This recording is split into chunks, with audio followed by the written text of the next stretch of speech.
Hi, welcome back to this corner of the internet.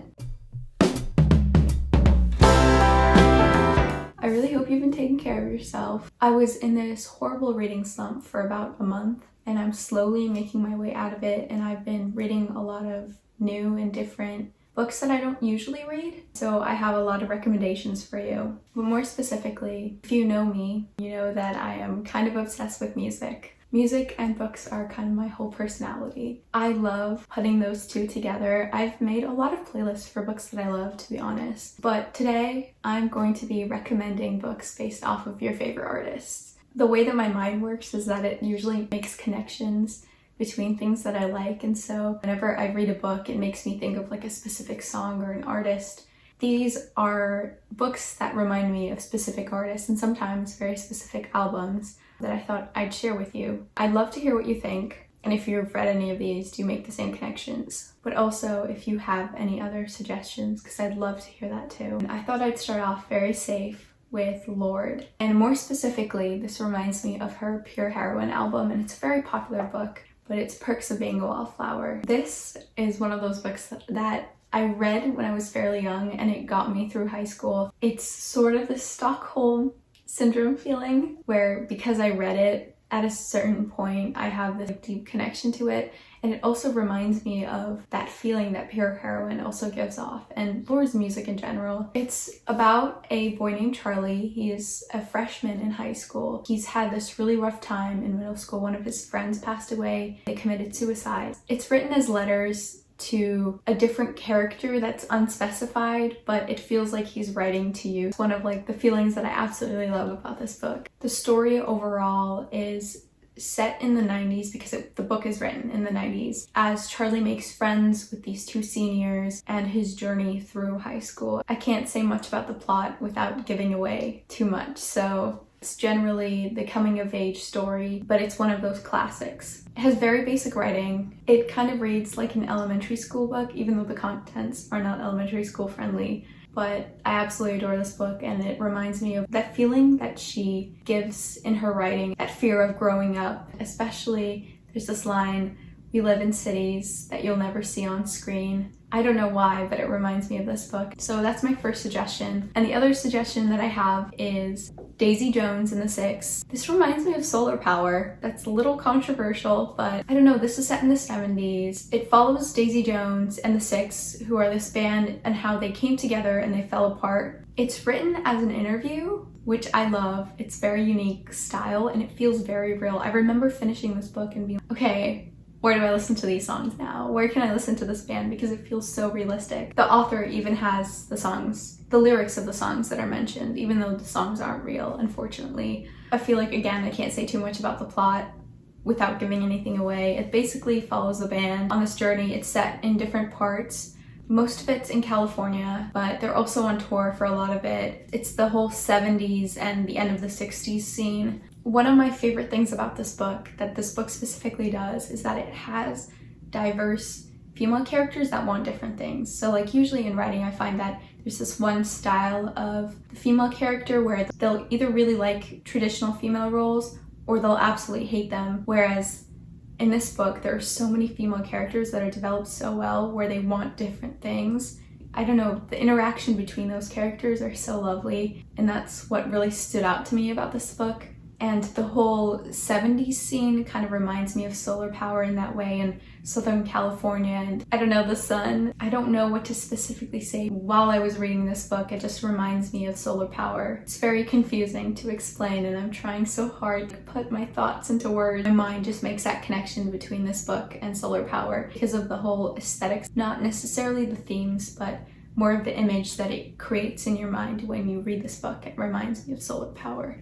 The next book that I have is also a bit of an obvious one. It's Lolita, for basically all of Lana Del Rey's discography. You know that she makes so many allusions and references to Lolita, and it's a lot of the basis for the whole aesthetic of Lana Del Rey that she has going on. I feel like when she invented Lana Del Rey, Lolita was one of those foundation pieces for her. This follows, I think the main character's name is Humbert, if I remember correctly. I might be mispronouncing that, I hope I'm not. I think one of the big things about being a reader is knowing how words look, but not knowing how to say them out loud. I feel like that was big part of my existence. That's a huge part of my existence. This follows Humbert. He's a pedophile, like straight off the bat. There's something wrong with him. And it follows his obsession with Lolita. It follows his obsession with a girl he fell in love with when he was a child. He meets Lolita. Lolita reminds him of that childhood love that he used to have, and so that's why he's completely obsessed with her. He's obsessed with children in general, though. It's very creepy. It's often a misunderstood novel. Vladimir Nabokov wrote it from the perspective of a pedophile on purpose. It's problematic in the sense that it's supposed to be. It's supposed to be from the perspective of someone we're supposed to hate, to show how horrible and perverted it is. So I would definitely check out the trigger warnings for this book. It's just a huge part of Lana Del Rey's writing, so if you do like Lana Del Rey, you will probably like Lolita. The next artist I have is none other than Taylor Swift. And I have a couple of suggestions, but I feel like I should start off easy by saying Normal People by Sally Rooney. It is one of Taylor Swift's favorite books, and I totally understand why. The whole premise of this just completely reminds me of folklore. I would believe that she wrote folklore completely based off of this book. Most of the books that I described don't really have a plot, and this is one of those. So this is about Connell and Marianne. I think they know each other from childhood, and this book starts off with them in high school. Connell is super popular, whereas Marianne is not. She's disliked by her classmates. They're both really intelligent, and Connell's mom works for Marianne's mother. She comes during most days to clean their house. And that's where Connell and Marianne start seeing each other outside of school, but Connell wants to keep it a secret because he's afraid of what others might think. Not to give much away, but it's about their progression of their relationship from high school into the end of university. It's very interesting, and it has a lot of the same things that Taylor Swift has, and I feel like if you like her writing, you'll probably like this as well. It's very easy to read. I love Sally Rooney. I love her so much, but one of the most annoying things in her writing is the fact that she does not use quotation marks around dialogue, so sometimes it gets confusing to read. But other than that, I really do think that if you like Taylor Swift, you will like this. The next suggestion that I have isn't a book, but it is poetry, and it's Emily Dickinson. Basically everything by Emily Dickinson. I love Emily Dickinson so much. There's this conspiracy theory that Emily and Sue's relationship, Emily Dickinson had a friend named Sue, and their relationship was the basis for the song Ivy. And I really love that, and I do believe it. I absolutely love Emily Dickinson's writing, and it reminds me a lot of Taylor's writing in that it's so beautiful and it's quite understandable as well. It's very easy to read, even though it was written like centuries ago. I have these two collections here, but you can find it on the internet anywhere. One of my favorite poems is this one. I think most of them are entitled. I don't think this one has a title. It's very popular. I'm gonna read it out for you. I'm nobody. Who are you? Are you nobody too? Then there's a pair of us. Don't tell. They'd banish us, you know. How dreary to be somebody. How public, like a frog. To tell your name, the livelong June, to an admiring bog. Here's another one. This is my letter to the world that never wrote to me. The simple news that nature told with tender majesty. Her message is committed to hands I cannot see.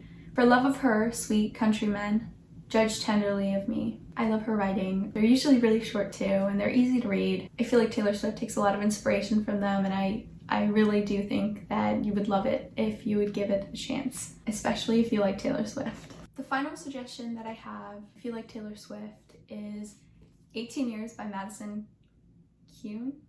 Or Cohn. I'm so sorry for mispronouncing that. I love her poetry so much. I've read everything she's published.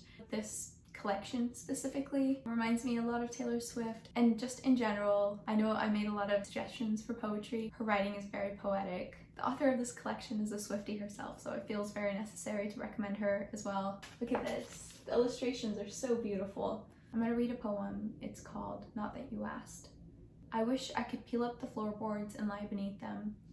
There I could hide in silence, and still I wouldn't be completely silent because I cannot leave my mind behind. I couldn't tell you what I'm thinking. What's the difference between thinking and feeling? How do you know if it's coming from the head or the heart? Even if I wanted to, I thought that I had words for everything, that I could always find refuge in my ability to arrange letters into feeling. I can't. This emotion is a lightning bolt, and I am bare tree alone in a barren field. The author has a very specific style. It's very much in correlation with Taylor Swift's style. I would say it has a lot of relatable feelings in the same way that Taylor Swift has them, and there are lines that kind of stick out to you and stay with you. It reminds me a lot of Mirrorball. The next artist that I have, and I feel like this video would be incomplete without them, is Phoebe Bridgers. I'm a little obsessed, if it's not obvious already, but I have two suggestions. The first one is Aristotle and Dante discover the secrets of the universe. This reminds me so much of Punisher. The cover, the vibe, everything. This follows two friends, Aristotle and Dante. They both have the same names as Greek philosophers, and they're very different from each other. It's this unlikely friendship. I think it's set in Texas in the summer, and the book follows the bond between them. Chapters are relatively short, so if you are in a reading slump, I think this would help you get through it. I was when I started this book, and it helped me get out of it, and I hope it will help you too. I love this book so much. It's very heartwarming. I feel like in the same planet as Punisher when I read this book, if that makes sense. The other book that reminds me of Phoebe's songs is Conversations with Friends by Sally Rooney. Another Sally Rooney book, I know, but this is one of Phoebe's favorite books, and I feel like I need to mention this as well. I hope it's not disrespectful for me to say Phoebe. I think she'd be okay with it. I absolutely love this book. As you can tell, I've marked my favorite pages. It's so good. So good. It reminds me more of Stranger in the Alps than Punisher, but it's somewhere in between. And if you've heard the Moon Song, there's this line: you're sick and you're married and you might be dying, but you're holding me like water in your hands. I am convinced that that line was written about this book because I know Phoebe has read this, so it has to have been written about this book. I don't know how to explain the plot. It's always the same. It's about Frances, who is friends with Bobby. They've been friends since forever, and they are at university. And Bobby meets Melissa, who is this much older woman. She's a photographer, and Melissa's married to Nick. And this basically follows Frances, which is the perspective that we hear the story from, as she develops a relationship with Nick. That is the basis of this book, but it's a lot more complicated than that. It's a very beautiful story. All of that is the main plot that we follow. There's a lot of other stuff going on, and it's a lot about what's going on in Frances's head. It's relatable in a very surprising way. I've not experienced the plot of the story, but whenever Frances explains things, I feel connected to it. And a lot of Phoebe's writing is written in a very narrative style, and this is very similar to that, where you feel what the speaker is feeling. The last artist that I thought of was Hendricks. I really hope I said that right. I say that a lot. I really hope I say things right. Hendricks. I love her songs so much. I want to start a garden now. The suggestion that I have is Her Body and Other Parties. This is such an interesting and different read for me, and I love it so much. It's very unique. It's a collection of short stories. They have a very spooky and female-oriented themes. I think they all follow female characters, which is very interesting to read about. I love that. They're all unique. I love reading about women. There's a lot of science fiction and fantasy. I can't really say much because it's a whole bunch of short stories. I think that if you like Hendricks and if you like the style and the energy that she has in her music, you'll most definitely like this as well. It has a lot of feminist themes. So those were the suggestions that I had for today. I really hope you enjoyed this video, and I hope that you found something that you loved. I might make this into a series if you have more suggestions for artists that you'd like to see, or books specifically, or anything like that. I'd love to hear it. Thank you so much for watching. It was very nice to see you again, and hopefully I'll see you next time. Bye!